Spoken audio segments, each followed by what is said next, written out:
Erta tongda tursam, ustozimiz O'zbekiston xalq artisti Sherali Jo'rayevning tavallud kunlari ekan. Juda xursand bo'ldim bir tomondan, chunki 12 aprel yer yuzida birinchi marta kosmonavt osmonga chiqqan kun. Endi men sizlarga o'sha oldingi yillardan boshlab shu kungacha bo'lgan voqealarni o'z aksida gapirib berishim kerak. Bunga vaqtimiz yetmaydi, lekin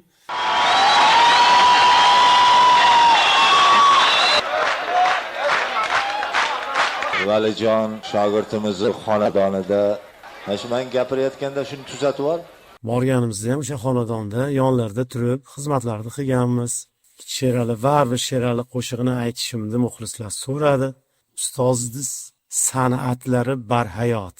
Mendan ko'ra bu xalq o'zi juda yaxshi biladi. San'at shinavandalari yaxshi biladi. Sheralidan kechmayman, Sheralidan kechmayman, Sheralidan kechmayman. Sherali baribir, Sheralidan. Juda ko'p duo beraman. Hammamiz birgalashib eshitib, birgalashib qo'shilib aytib yuraveraylik. Amin.